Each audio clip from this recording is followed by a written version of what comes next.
Hi, doing a couple of videos here about the Sears Malibu Typewriter. It is currently disassembled. I have very cute Sears Malibu Blue. There's not a lot of stuff on YouTube about this typewriter, so I just wanted to show you a couple things that I figured out. So first, a problem that I solved.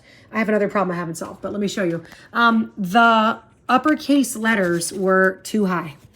Do you see there where case, how the C is a little bit above the A? Look at the word sit, that's the best example.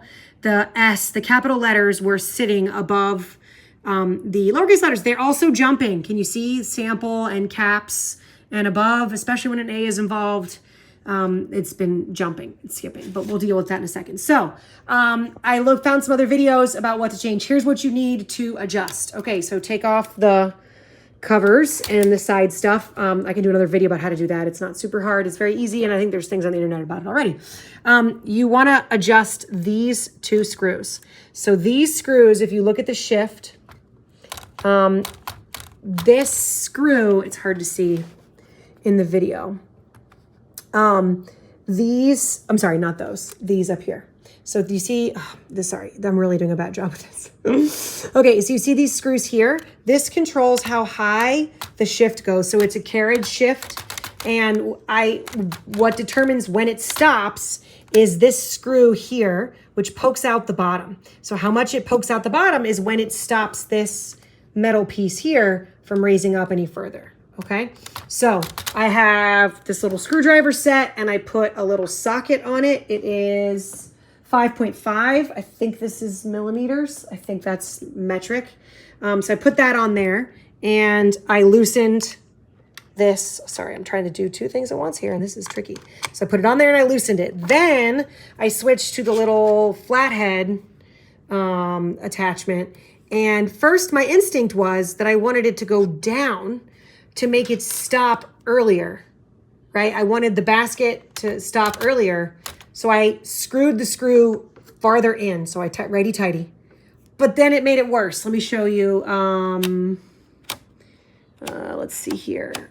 Yeah, it got worse. If you notice these T's here, they actually went higher. And I was like, well, that's the wrong direction. I still don't understand the physics of why, but you know, I'll ponder this later. So then actually I needed to bring it up. So lefty-loosey on that screw.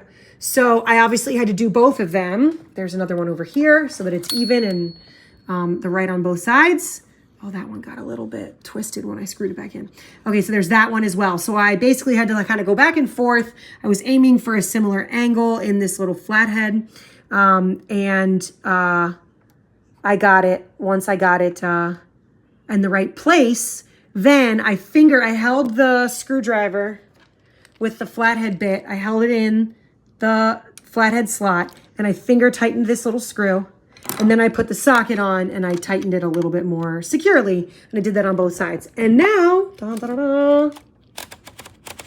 do you see where it says there is a solution? It is all lined up. No longer are they off of alignment. So if you look up here at the word sit there, and if I type sit now, of course, it added a space. So that's my next problem to solve. But if you have a Sears Malibu, I think this is a 1970 or 71, and you are noticing that the letters are not adjusted the same way. This was made by Messa in Portugal, so I don't know if this applies to other Messa-made machines. You know, this is the only one I have that's made by that company. So it's pretty different from my other machines. So hope that helps.